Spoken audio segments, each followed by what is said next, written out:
Hello, everybody. Good evening, and welcome to our next installment of Spiritual Power Tools, Support for Your Soul. I had a lot of people email and say they weren't going to be able to be here today, so we're just going to forge ahead and on our journey tonight. So I'm going to share my screen and get our PowerPoint up here. We've got lots to talk about tonight. Let me get it up full screen here. All right. Okay, from current slide. All right, so got your Spiritual Power Tools book out in whatever form you have it, PDF file on your screen. We're going to be working on the chapter 4, moving from the third dimension to the fourth dimension. And I wanted to bring up a couple of, or a few books that can add to what we're going to be talking about from here forward. Center for Enlightenment website, of course. There are many videos and audio recordings and blog posts that you can read. And if you're wanting to learn more about the fourth dimension that we're talking about tonight, you can just go and there's a search bar at the top of cfenlightenment.org where you just put in fourth dimension and all of the material will pop up having to do with the fourth dimension. And it's really awesome stuff. I spent last week working on a project for Jane Elizabeth and with some other people. And we were working on setting up like a question and answer page for the fourth dimension for Center for Enlightenment. So I was able to kind of immerse myself in some of those videos and readings that are on there. It was just really awesome. So the other books that I have to mention, I'm mentioning because when I first started with Jane Elizabeth 25 years ago, 28 years ago, that number keeps growing. She started introducing me over time some books that would help my counseling time with her, where I would learn more about the concepts that we were talking about, and specifically having to do with soul evolution and, you know, what she was trying to teach me. And these other books were things that resonated. So the first one that she recommended to me that I read was Autobiography of a Yogi by Paramahansa Yogananda. And this book has been around forever. Not forever, but for a very long time, far beyond my own years. I don't know when it was published. I think that makes me curious about that now. But it's about it's Paramahansa Yogananda's story about his life and his process towards enlightenment and his work moving from India to the West to teach a specific type of yoga called Kriya Yoga. And Kriya Yoga never became part of my practice, but his story awakened in me and not just awakened because I was already there, but it fanned my desire to know God, love God, serve God, because that's a lot of his heart that he shares.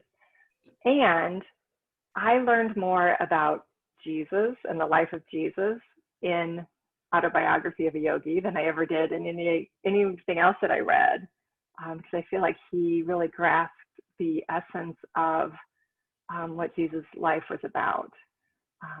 And I learned more about reincarnation and karma, probably reincarnation anyway, from reading his book.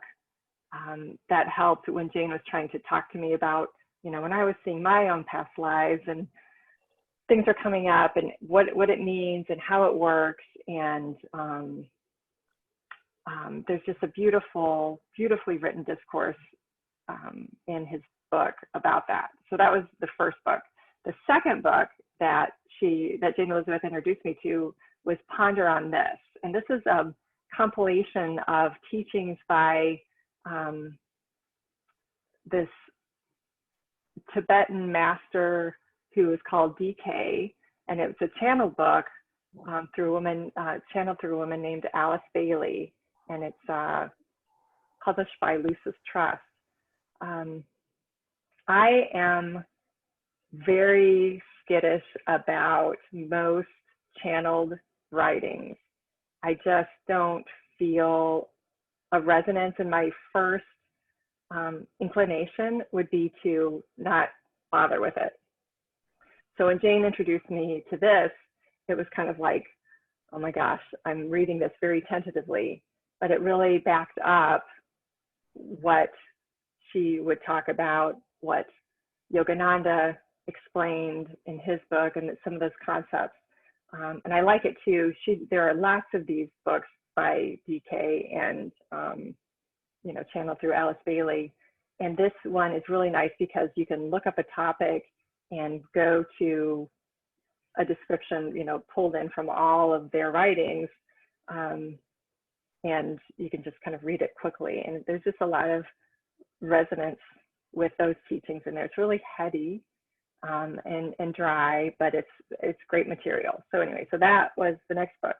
And then years later, Jane Elizabeth introduced me, not just me, but the group of people that I study with, teachings by Meher Baba. And the book one of the books that I would recommend is Discourses, because that is I was going to say Bible, but let me think of something a little bit different than that, right? That's the manual for understanding soul evolution. And I was in India earlier this year and with my boyfriend, and we went and visited the grounds where Meher Baba lived and taught and had his time. And while I was there, I was reading something, and it said the soul evolution teaching has always been true. It's always been valid. And Meher Baba was the first enlightened being to come down and put it in writing that was clear enough for people to grasp onto. So his writing is really clear, really beautiful. For me, it's easier to grasp than ponder on this because the language is a little more modern. But some people like ponder on this better because it just, you'll find what resonates with you. And I'm sure you have found a lot of spiritual books that resonate with you that aren't on this short list. So take those teachings and see what is touching inside of you. And what I'm presenting today is based on all of these, my experience with all of these, not just my study of them, but my own resonance with them for where I'm at today. So I just wanted to throw that out there for extra backup and extra support for you, and if you're interested in exploring anything further. So, all right, so starting in on the third dimension and moving into the fourth dimension. So what is the third dimension? Let's define these things first. So Jane Elizabeth uses the terms third dimension and fourth dimension in a way that she learned how to describe her own journey. So if you remember from last week, I was saying when she started her journey, there weren't any books that were telling her, and her spiritual partner at the time was going through the same thing she was. There were no books talking about what they were experiencing in their meditation time together. And so as she was learning from within, from her out-of-body teachers, she was just coming up with these terms and as in so far as her understanding was coming through, and those are the terms that she has used. So if you look up fourth dimension online, you might see a lot of mathematical websites about, this is what the fourth dimension is, and the tesseract, and time and space, and all of this, and that's true on a physical level, but what she's describing is the spiritual dimension, the metaphysical, if you remember us talking about that last week, the metaphysical, which is beyond the physical aspect of the next step in our awakening, is the fourth dimension. So let me jump back now to the third dimension, and let's just go ahead and define that. So the third dimension of humanity, or the third dimension is humanity. It's the human being education time of our awakening. It's the third dimension includes the opposites, good, bad, love, hate, all of that, and our human effort in trying to balance out those opposites, because we are designed as human beings to repel the bad, what our mind-body system deems as bad, and to repel that and push it away, and to go after what is positive. But in this third dimensional reality that we live in, when we go after the pleasure, it's often followed by its opposite. So if we go after the cookies in the cookie jar, that's satisfying that pleasure need, but then the cookies are gone at some point and we have no more cookies because we did not ration them for ourselves. Not that I'm speaking out of experience or anything, but those cookies are not there after a while. And so then we feel disappointment.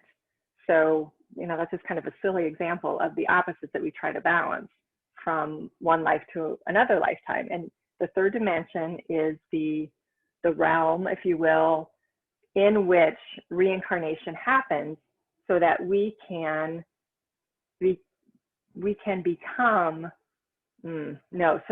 develop what we need to develop as a human being to fulfill our humanhood, to fulfill what we need to fulfill and what we need to learn in order to then take the next step.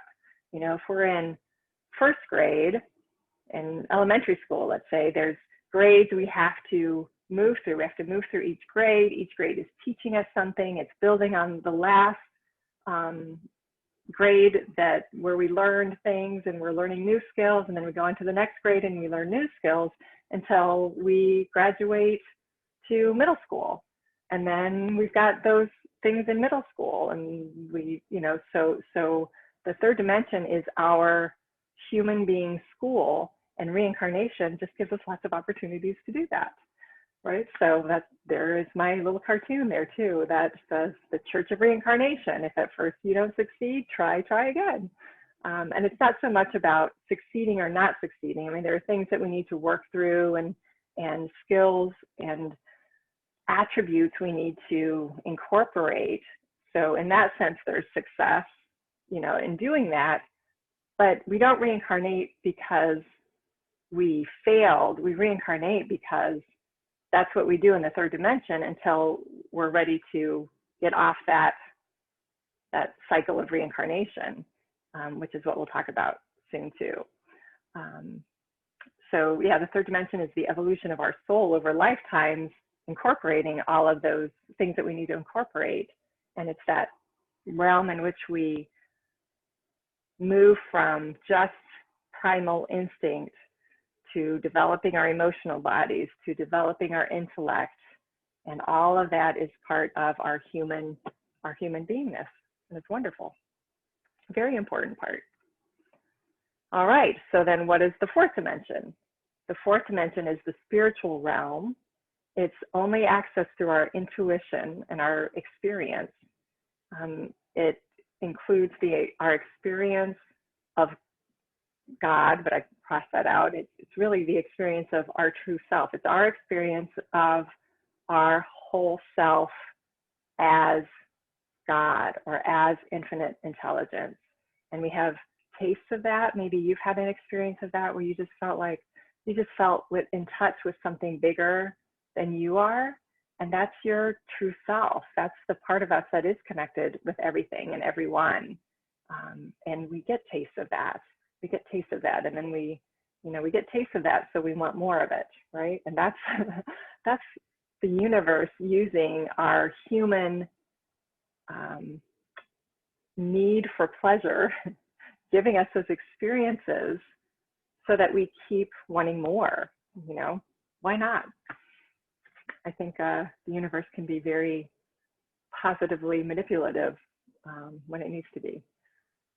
It's the fourth dimension is our understanding through direct experience rather than just intellectual knowledge. Like those books that I shared are awesome and they're exciting to read and they're fascinating, and it feeds my, you know, those books feed my interest and my desire for, you know, knowing God, my desire for, you know, wanting to understand myself and how I tick, but also knowing that there's something more going on and wanting to understand that. And it feeds that, but it's still intellectual until I own it, until I have that direct experience of it and can, you know, say, okay, I have this fourth dimensional skill that I'm learning, I'm practicing, and now I've walked through it enough that I own it. So if we liken that to, I don't know, multiplication and learning multiplication, we practice it and we practice it and we do well, or we fail a test or whatever. And then, but we're learning until we can recite our times tables, and we own that mastery over multiplication table. And then there's learning division after that, right? So the same thing is true in the fourth dimension. We continue our education, we continue our learning and expansion, but in the fourth dimension, we are learning about how the universe works, how the third dimension works, but from a different perspective. The fourth dimension is beyond karma. The fourth dimension is beyond those opposites that in the third dimension we work really hard to try to balance. And we're in the world for service and less for self. And that doesn't mean we don't experience things and have good things going on and everything, but the importance is the whole picture, not just our individual, okay, I've got to learn how to be a good person this time because I was a bad person last time, or I was a good person last time, I didn't feel like I was quite good enough, and I got to be still a better person, and that comes with problems because I'm also in, you know, trying to balance out other lifetimes where I haven't been so hot. So you know, all of these, we're outside of that. We're not busy trying to get what we want personally. We have that bigger picture and we hold that bigger picture. And if you're interested in this class at all, you have that already, or you wouldn't even care about this class. So a lot of this probably resonates with you because you were attracted to the class in the first place. So anyway, feel free to pop in with questions. So these are some direct things from the book, moving from the third dimension to the fourth dimension in chapter 4. We've been through so many incarnations. We all have, and it takes a lot of incarnations to be interested in knowing more of what's out there, because we, you know, our spiritual, we have to have a lot of strength and solid attributes that we have mastered enough in order to be able to look and begin to unravel what the heck is really going on, and why am I here, and why is any of us here, and what's behind the curtain, you know. So we've had many incarnations, and so not only have they helped develop our attributes, they wear us out after a while from all the ups and downs and roller coasters of the third dimension, going back and forth and back and forth. Well, I beat you up in this lifetime, so now you have to beat me up, and then now it's my turn to beat you up, and then you have to beat me up, and oh my gosh, it's like, ugh, you know. At some point, it's like, okay, just enough. I don't want to be involved in that anymore. I want to see what's going on. I want to find the resolution and just move forward, because there's no purpose in there's no purpose in staying stuck in one opposite or the other. So that just wears us out after a while, and we get tired of it, and then we're ready to find out, okay, what's more? There's got to be more here. The fourth dimension is our next step in evolution. It's moving from our human beingness to our spiritual beingness. And I put, this is my dog Scamp. Some of you may have heard him barking in the background at some point in time. And I love these pictures because, so that's my SO, my significant other, holding a picture in front of the dog of himself, right? Of the dog, not my boyfriend. So Scamps is my dog's name. And so he looked at the picture of himself and he kind of sniffed it. And then he looks up, you know, my boyfriend is like, wait, what are you showing me this? It doesn't have a smell. It has a look, but it doesn't have a smell. And then he looks over at me like, what is this guy doing? I have no idea what he's doing. Is he trying to fool me? I don't know. What's his stick? But I love these pictures because when Jane Elizabeth has talked about the fourth dimension in the past, and you can hear it in some of her videos and recordings, she says that moving from the third dimension into the fourth dimension is the same as like a dog becoming a human. You know, it's so different. The rules are different, and the possibilities are different, and the abilities and the freedom is totally different from the third dimension to the fourth dimension. So it's like, you know, if you know, if we look at this little dog and we see that, what does he do all day? He goes to the bathroom, he eats, he barks, he whines, he sleeps, he wags his tail, he plays with his toys. There's a toy in the background, one of his toys in the picture. And that's pretty much all he does. He doesn't have to work for his food. I give it to him freely. I don't charge him anything for it yet.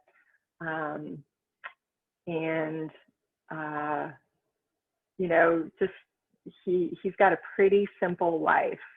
And so moving, for him to move into becoming a human being, he's going to start from the very, very early stages of consciousness where, you know, he's going on instinct, and whatever emotional senses that he's gathering here with the love that I and other people are trying to give him and nurture him. So he's taking that with him too, but he doesn't, like, his intellect is not going to be developed at all. He's a smart dog, kind of conniving a little bit, but he doesn't know math. He's never read. Letters are going to be a brand new concept to his consciousness, you know. And so when we're moving from the third dimension as a human into our spiritual beingness, it takes time because we're having to learn, like he's going to have to learn from moving from a dog into his humanness. We have to learn how to live, move, and have our being in the fourth dimension. And it's a slow process because it's so different. We have to be persistent and pure. As far as, when I say pure, let me define that because that's a loaded word. When I say pure, I mean we have to begin to release our positive and negative attachments to things, because that's the kind of stuff that clouds our ability to intuit things accurately. And we're going to talk about that a lot next week when we go into subconscious. I know I promised last week we would talk about the subconscious, but as I was going through the third and the fourth dimension, I'm like, we are not going to have time. I didn't want to rush. I didn't want to rush this, because this concept of moving from the third to the fourth dimension is all of what the spiritual power tools are about. As we get to each individual tool, we're just going to build on our understanding of why these things are important. You know, why is it important to journal? Why is it important to, you know, why are the 7 steps, or why is the 7 steps process useful? in us. Why should I forgive? And all of those things, those are going to be important tools as we understand this better, this concept of we are moving into a whole different realm, and the rules are different. The rules are different. They're the same, but they're different. So it's a gradual process for us to open our consciousness to incorporate all the understandings that are available on the fourth dimension. And Jane Elizabeth says too, there are many other dimensions also. So we're just taking a little step going from the third to the fourth, but then there's a fifth step and a sixth step and a seventh step, step, maybe I should say dimension instead of step, because that gets confusing. But so we need our patience and perseverance like we would if we were studying in school. We need our commitment to the process and our curiosity and desire and hunger. Hunger is the best way to describe it. We need a hunger to know, okay, I am tired of beating my head against the wall of the opposites and the wall of, all the things that we experience in the third dimension that we don't, things happen and we don't understand. And why do good things happen, or bad things happen to good people and good things happen to bad people? And, everything seems not fair if we're just looking at it from the third dimension. But if we can look at our world and what's happening in it anytime, not just now, but anytime, then we can see there's a system at work and a system being played out. And most of the time we're stuck in that system, but there's a way out, and we can get out of that system. We don't have to be stuck in that system. I think of the movie Matrix, and with Keanu Reeves. I don't know if you saw that or not, but they pull him out of the Matrix where he was asleep, just adding energy to the machine that was going on. And then once he started waking up from it, then he could start making a difference, because he was trying to make a difference while he was asleep, but he really couldn't because he didn't understand the whole picture of what was going on. But once he was able to step back and see the bigger picture, then he could finally start making a difference. This is exactly the same thing. When we are not understanding what's going on, it's hard to make a difference because we're doing it from our human mind. But when we can develop our spiritual mind and our spiritual vision from that fourth dimensional perspective, then we can go in and make more positive, significant changes, or let it go and walk away altogether, or if something in between, we will be more present to what the situation needs. All right. So in your Spiritual Power Tools book, I have my picture down here,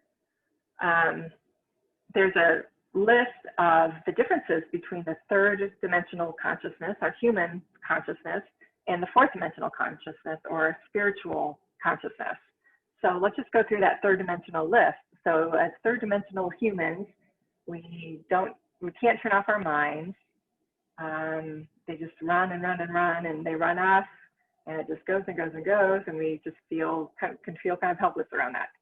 We identify with our limited self. We identify with the perspective we have. Jane talks about also that, and I think I've got a video, just like a 2-minute video coming up in one of the slides, where she's talking about, in the third dimension, we can only see the world through a tiny little peephole because we don't have the bigger understanding, but there's this whole picture of goings on around us, but all we can see is a tiny little bit of it, and we think that's the world. We see a tiny little piece of the picture, and we think it's the whole truth of who we are, and it is only a tiny little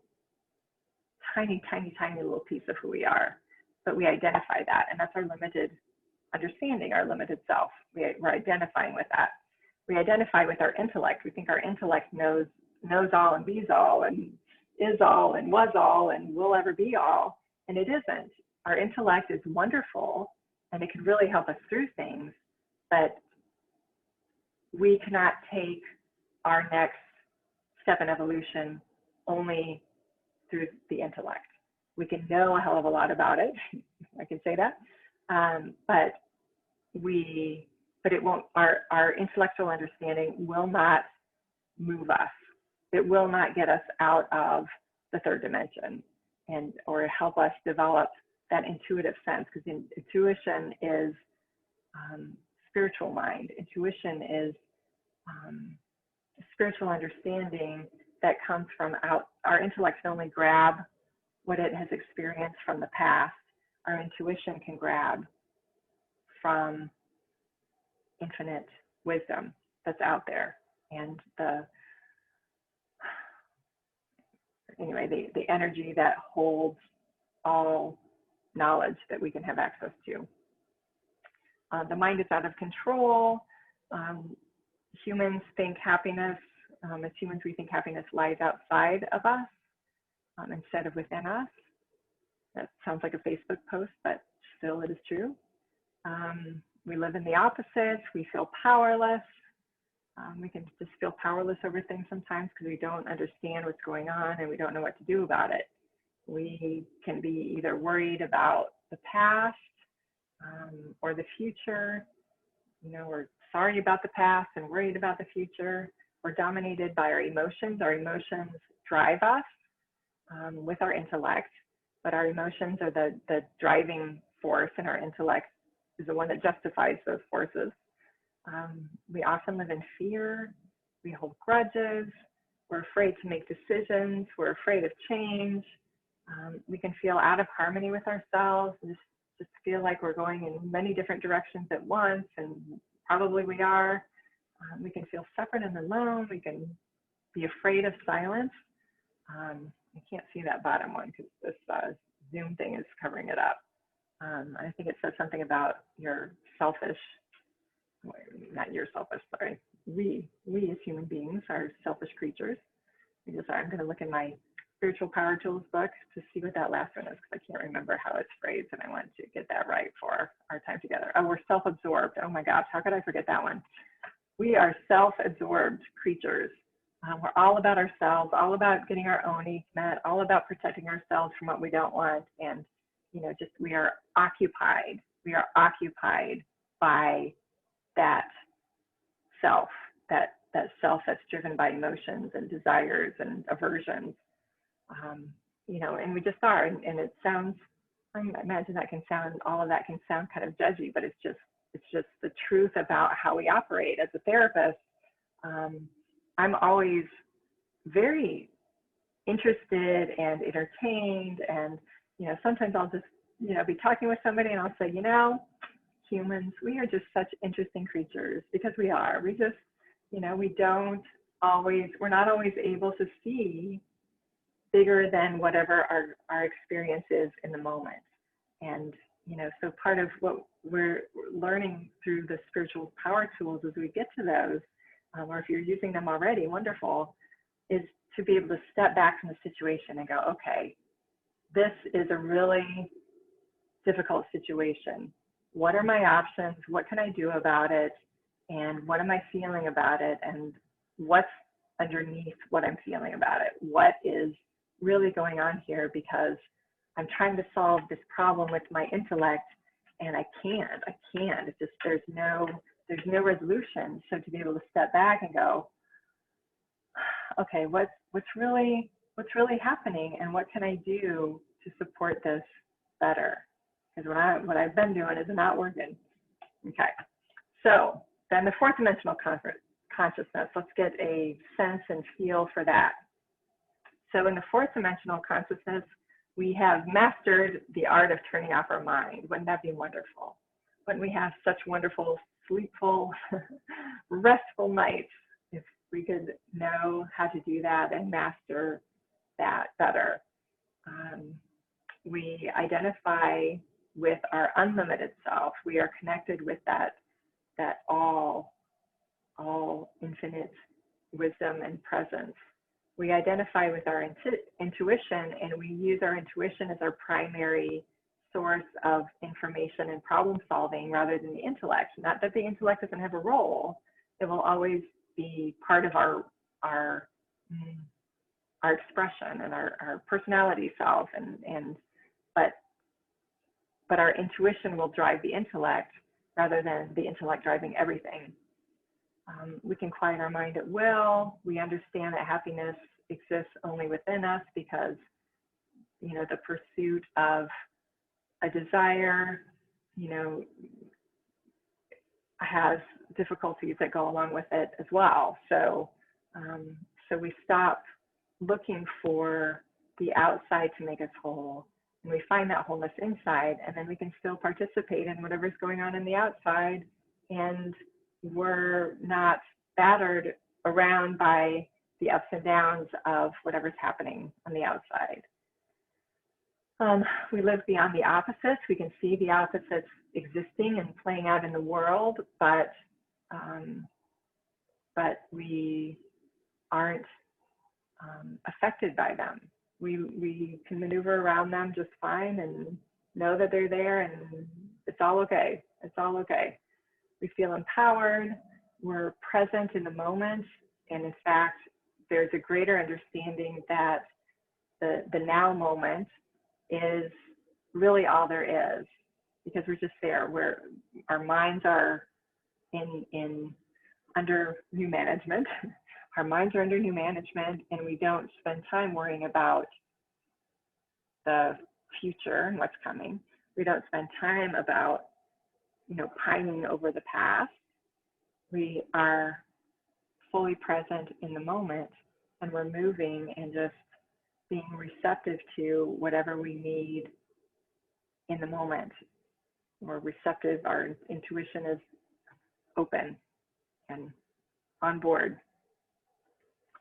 All right, you're in control. We are in control of our emotions in the fourth dimension. We aren't moved by the opposites, so we're not moved by our emotional pulls and pushes. We live peacefully. We know how to forgive and let go. We know when to take action. We welcome change. We work with it. We move with it. We're not afraid of it, and we're in harmony with ourselves, with our whole self. We feel secure and complete. We enjoy the silence, and we are unselfish and understand our responsibility to all humanity. I like to think of our whole human existence as like a big Montessori school, where all the ages and grades are all mixed together, and we're helping each other out. And the older ones who know more are helping out the little ones, and the older ones helping out the little ones are learning in the process as well. So we're all here to learn and support each other and keep learning and keep supporting each other. All right. Any questions? All right, I'm going to play this video. I have no idea how the sound is going to be, so if you can please let me know in the chat, that will be great. Otherwise, I will include this in our recording. Actually, I'm hoping this is recording. I'm just assuming. Okay, let me look. Yep, it is recording. Oh, yay. Okay, so I have that on automatic, but I don't trust it anymore because I missed it so many times. Okay, I've got a question here before we go to the video. I understand the fourth dimension, but lately it is so difficult for me even to do meditation. I do meditation, but nothing inspires me. Where can I be? Where can I begin? Okay, so meditation that's a great question, because it comes up a lot actually. So for many people. So meditation is something that we need not wait to be inspired to do. Meditation is best if we treat it as part of our routine, like brushing our teeth. It's our spiritual hygiene. And so I know when I brush my teeth, brushing my teeth is not the most boring thing that I think I have to do, like just as part of living, but it's up there for me. I just think it is dull. It's a dull practice to brush my teeth, but I'm kind of obsessed with it also. So I'm fine with doing it. So what I do is I'll scroll through my phone while I'm brushing my teeth, but I don't not brush my teeth. I rarely feel inspiration to brush my teeth. I just know I have to do it. And meditation is just like that. It's not about feeling inspired to meditate. Oh my God, if we had to wait for inspiration to meditate, there would be no person on the planet doing it except for, I don't know, maybe, 0.0001% of the population of the planet. So it's a practice, it's a discipline. And, we've got to be careful as we're looking at that list. I know I have to, so I'll share my experience. I have to be careful when I look at that list of the fourth dimension and go, oh my God, I am so far away from anything on that list. But if I can look at how I handle most things, I'm learning, and I'm not doing as terribly as it feels like when I look at that list. So it's the same is true with meditation, where, we're not supposed to already have mastered our mind. We'll get there. But in the meantime, we have to learn about ourselves. And part of moving into the fourth dimension from the third dimension is learning about how we tick. It's learning about what drives us, because we have drives inside of us that come from other lifetimes. We have desires that come from other lifetimes. We have aversions and disgust that comes from other lifetimes. And we have to learn about all of that. And all of that is part of moving into the fourth dimension. And I imagine we'll talk more about that next week when we're talking about subconscious also. But when we're done with the Spiritual Power Tools book, I will continue and would like to continue with more in-depth classes on reincarnation, more in-depth classes on karma, soul evolution. So, just to kind of keep going with this, because this is my passion, and I don't care if nobody shows up, I will still be here doing this because I need to do it. So in this journey, meditation isn't just so that we feel quiet and blissed out all the time. That is not going to happen. It's not going to happen because there's too much to learn to just sit and be quiet all the time and think that that's the goal of meditation. Meditation is there to strengthen our intuition. And the more we show up for our meditation, even if we don't feel like it, the stronger our connection gets. And eventually, the more we want to do it. And I even know some mornings I don't feel like doing it. And some mornings I don't do it. And then I have to get back on the wagon and I don't care if I go back to bed, I'm going to get up and do my meditation. I have to do it. I'm a better person during the day when I do it. It supports what I'm trying to learn about myself. So please don't wait for inspiration to meditate. It will not be there. But what you can do is, consider it. This is part of my hygiene. This is part of, if I just sit there for 5 minutes, bored out of my mind, well, fine, let myself be bored. We have to deal with boredom anyway. Might as well let myself be bored. Or, oh my God, I have to listen to all the negative thoughts going through my head and it just drives me crazy. There's no motivation to come and sit and listen to negative thoughts go through my head. Well, how are we going to know that negative thoughts are going through our heads if we don't pay attention to it? And meditation is part of lots of benefits to meditation, but part of one of the benefits of meditation, there's a whole chapter on meditation we're going to get to also, but one of the benefits is that we are there listening to our thoughts. It's kind of like what's happening with the pandemic right now, where everybody's home and they have to kind of deal with themselves. Well, we're doing that on a microcosm in our meditation time, being there with ourselves and having to come to terms with what's happening on the inside. But then we can do something about it. If I've got negative thoughts or distracted thoughts or whatever, I want to find out why, what is going on? What is my intuition trying to show me? What is my, I'm feeling distracted. So what's going on that I'm feeling distracted? I've got these negative thoughts going on in my mind. Why am I so hard on myself? And can I just try for 5 minutes to at least not be hard on myself for being hard on myself? Let me just practice that for 5 minutes. It will go very fast, I promise you. It's when our thoughts are quiet that time can go more slowly. So it just kind of depends. But I hope that helps. Don't wait for inspiration. Just do it. Just do it. And if you need to find a different way to do it every day to keep the novelty going, then great. It's more important that you show up for it than that you're good at it, or you feel really inspired by it.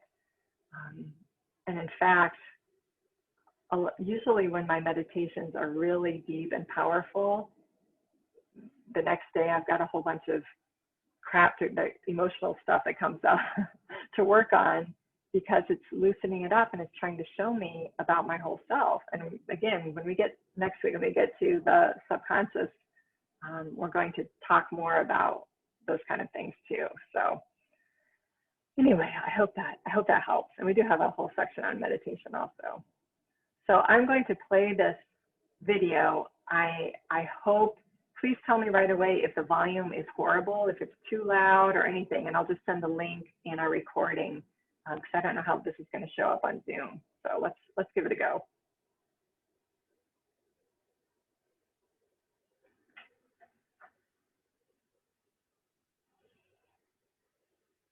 Oh, it's not going to play at all. Oh, that's lovely. I don't know if can you guys hear that, or is it not playing for you as well?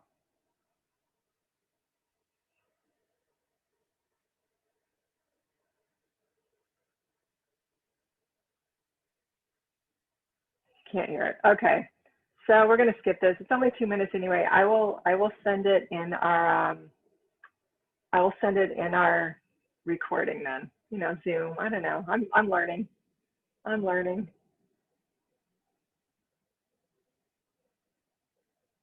Okay. On my YouTube. I don't know. Let's try it. Let's try it. Okay. Let's see what happens. There's all my fourth dimensional. Okay. Let's see. I don't know if you guys can. Are you guys seeing my YouTube? Or are you still seeing the PowerPoint? Yeah, it's still not playing on.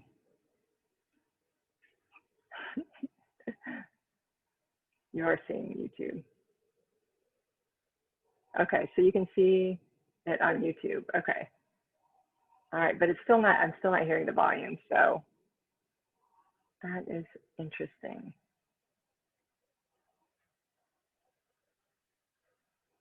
There's a button on the lower right to raise your volume.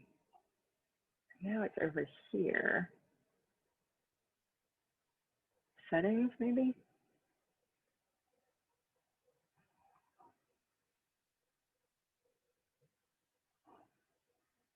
No, that's not going.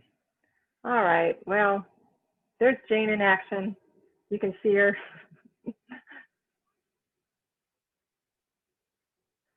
All right, well, I am not getting that volume. Okay, so let me go back here.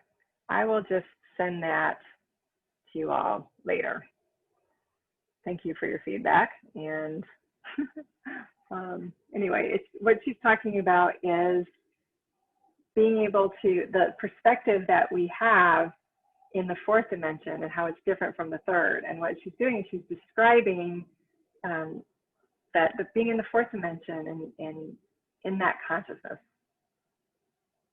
it's like being at the top of a mountain and you're looking down from the top of the mountain to the road that's going around the mountain, and you see your car going around the corner, But because you're at the top of the mountain, you can also see another car racing around the corner really quickly and about ready to hit. So because you're in that higher vision and you can see more, because you're connected with your intuition, and you can have your sensory input is beyond your 5 physical senses. You can see that other car coming and you can move out of the way so that the crash doesn't happen. But in the third dimension, we don't have that. So we have those, those incidences, whether it's, hopefully not a car crash, but we're crashing into each other all the time, right? Just our emotions are crashing into each other all the time. And if we can step back and see better what's going on, then we can maneuver around this emotion and not create more karma for ourselves or for the other person, or there's lots of different things we can do to untangle ourselves from situations. So that's what that video was about, and I promise I will send it. All right, wonderful, wonderful experiment with Zoom. Okay, so what are the benefits of moving into the 4th dimension? I'm gonna move my picture up here. Okay, so we could also call this slide, why become a soul evolutionist cooperating with my awakening? Why should I do that? Why should I put the effort into meditating when I don't want to meditate, or just I'm not feeling it, or why should I do this? And as we're moving and learning about the 4th dimension, we're learning firsthand more about reincarnation and how our soul has grown through many different lifetimes to bring us where we are today. How Lynn today is made up of lots of different pieces of lifetimes where I've developed skills and karmic credits and karmic debts that I need to work with in this lifetime. So I'm not just Lynn, this individual in and of herself. I'm a lot of consciousnesses put together that I've lived through, a lot of storage that I'm a patchwork quilt put together from my soul history. You're a patchwork quilt put together from your soul history, and there we go. So we get to learn about those past lives. We get to learn about how we got to where we are today, and why we're dealing with in our lives what we're dealing with, the good things, the difficult things. All of that are all part of that reincarnation karmic process of our humanhood. Okay, and get to learn about that. We get to learn about karma and how it runs the 3rd dimensional human life. Everything is karmically attached. Everything is attached to karma. There's nothing outside of karma except somebody who's moved beyond that, which are, very rare in our world right now. But there will be more. There will be more. So we get to learn about that. And if we know about our karma, then we can do something about it. It's like being on that mountaintop. If I know about what's happening, I can do something about it and help everything work for the best interest of everyone concerned. We learn how to discern the opposites and how they pull on us and push on us, and how they have over lifetimes, but they're still pulling on us and pushing on us. So we're learning how to detach from those pulls so that we can be here now, so that we can do, we all, maybe not all, but most people want to do the right thing. We mostly want to do the right thing. And we really don't know what it is, because our vision is so limited as human beings. Our intuition is such a huge benefit to us in being able to really do the right thing. Because sometimes doing the right thing from our spiritual perspective is doing the wrong thing from the human perspective, you know? Let me think if I can think of an example of that. Oh, I don't know. This isn't really talked about a lot, but Jesus went into the temple and broke up the tables and of the solicitors who were at the temple making people pay for things they shouldn't have to be paying for. And he went in there and he threw the tables over and scolded them for doing that. Now we could say that Jesus had an anger issue, but he was breaking up energy. He was in there, he was breaking it up, and people couldn't look at that the same. He was the voice that stood out and said, you guys, you know, this is a lot of BS that you're doing here, and it's not okay. And you're desecrating this place where people are coming to devote themselves to their God, to their spirituality, and you're making it hard for them to do that. That is not okay. You know, so there's a purpose to that. Well, you know, not everybody likes that he did that, but he had to do it anyway. And so, but he knew, because he was way into his fourth dimensional beingness and beyond. And so he knew what he was doing and was doing it from a higher understanding of why he was doing that versus, you know, just like getting ticked off because they were there selling things when they, you know, and interrupting people's devotion. All right, so we begin to free ourselves from the karmic law and from the cycle of rebirth. We don't have to always reincarnate for the rest of eternity. There's just a purpose for that, and it's a very functional purpose, and we outgrow that purpose.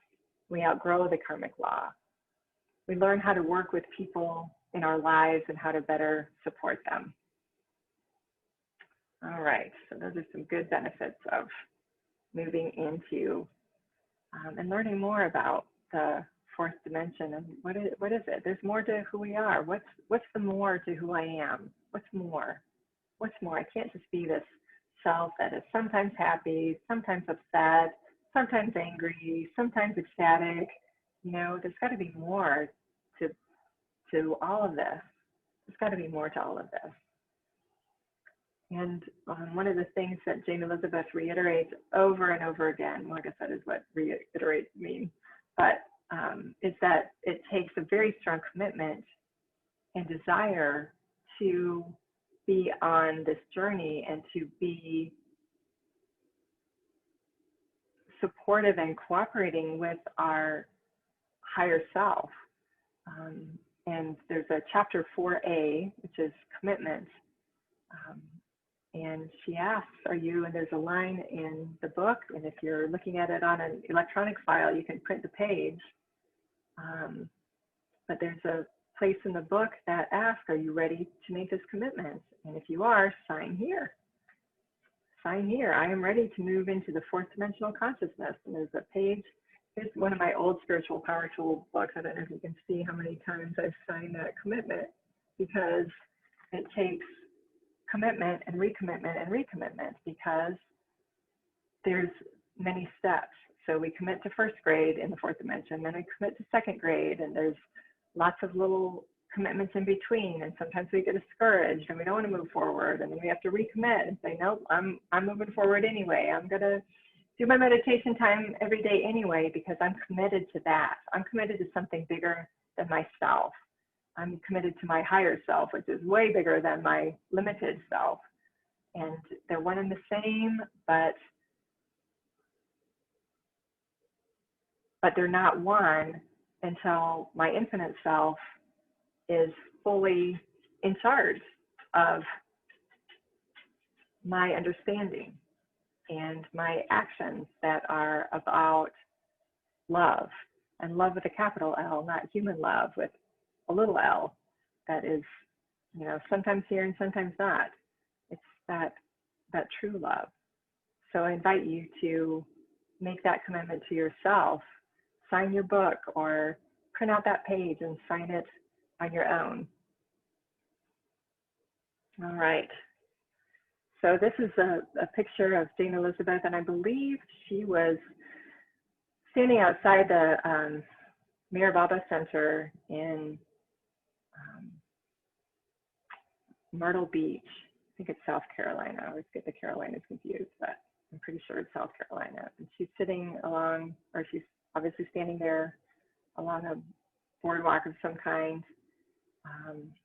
And there's just this light that was coming through her, and then we kind of embellished that a little bit in Photoshop or some other thing. And we love this picture because Jane Elizabeth called her ministry, her organization, her educational service Center for Enlightenment, because that's what we have to do for it. For our enlightenment, we have to center. And the Center for Enlightenment is in you. And it's only in you. And your journey is unique to you because your soul is unique. You've gone through your own past lives, your own experiences, and made your own decisions about those experiences. And maybe we've gone through the exact same experience, but we decided different things about it. So those experiences became two experiences instead of one experience. And we have to learn our own journey inside of us. So she says, the Center for Enlightenment is in you. The Center for Enlightenment is in you. Center yourself for enlightenment, and you will unfold those understandings. And yeah, it's great to have books that help, but your experience is everything. And Jane Elizabeth has the resources online for all those souls who want to understand more and want to learn more. I tell you, every time I pick up her book, every time, or the Mayor Baba book, Discourses, or Ponder on This, and I just say, okay, what do I need to know? And I open it to something, there's an answer for me. And so we're not alone on this exploration.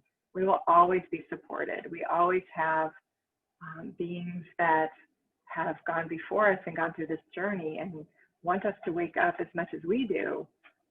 All we have to do is ask and keep seeking and even demanding, help me here, give me an answer. I don't know what to do here. And then we get quiet and we listen. Our receptivity is important, but it's all from the inside. And so let's have a little bit of meditation time. Let's do our 5 minutes since I talked so much again today. I'm so glad I didn't add the subconscious to tonight. We would have been here until 3 o'clock in the morning, and I don't think I can do that today. So let's settle in. It's a lot of information. Maybe it's new for you. Maybe it isn't. Maybe the concept isn't new, but the terminology is, or whatever. All that intellectual sharing is wonderful, but it's all about touching in with that center within you. I really love focusing on my heart when I meditate. It helps me get out of my head, helps me kind of pull my attention down on my head. Maybe you want to put your attention on your feet, on the floor. That's even farther away from the head. That can be helpful. Just find a place right now in your body that feels the most like your center. There's clarity there, there's peace there. We focus on it and it helps us feel relaxed. That's our center.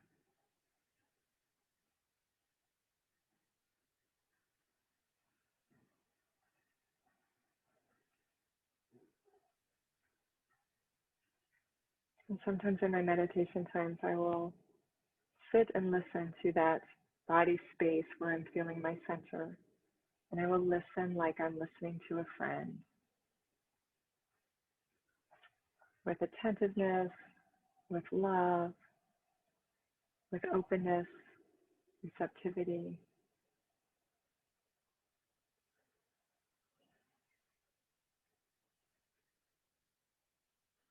And you can say, or even a prayer here, like,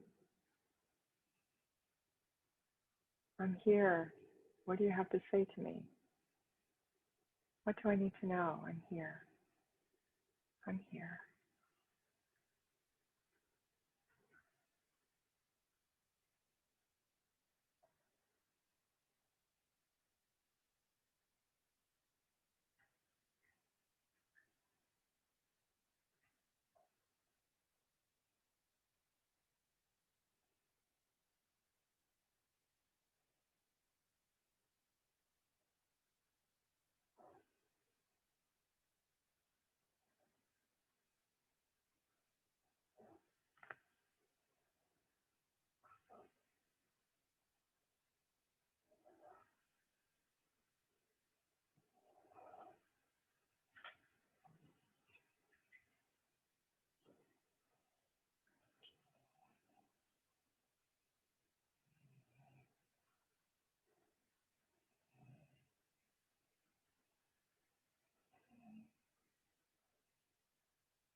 And with gratitude for this time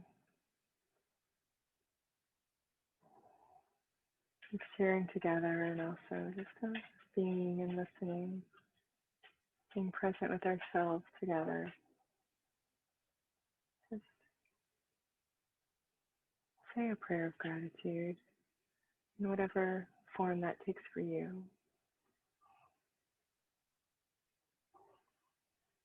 I'm grateful for the opportunity to share, and I'm grateful for the opportunity to be learning and growing as I'm sharing,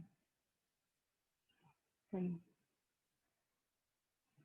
applying these things to my own life and journey. We are all in this together. We're in the pandemic together, and we are in this process of awakening together.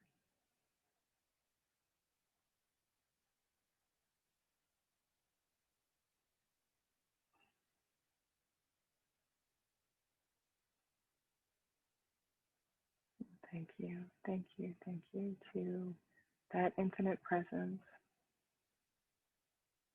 Thank you to the God of your understanding.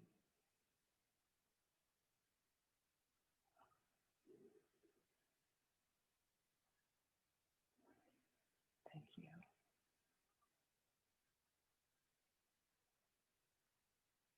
And when you're ready, take a deep breath. Open your eyes or keep them closed, either way. Try not to talk too much so that you can have your quiet space. Next week we are, I promise, going to talk about the conscious, the subconscious, and the superconscious mind, and how those all operate together, and what's the subconscious mind anyway, and what the heck is it, what role does it play for us? And if we get to it, spiritual detoxification, but I imagine we won't get too much beyond the subconscious next week after my come to Jesus moment about the fourth dimension chapter, and how much more I needed to say about it than I realized. So we might even do the subconscious for a couple of weeks in a row. I don't know. I'm going to wing it. But I hope to see you next week, and thank you for being here. And much love and gratitude and blessings to you all. Good night.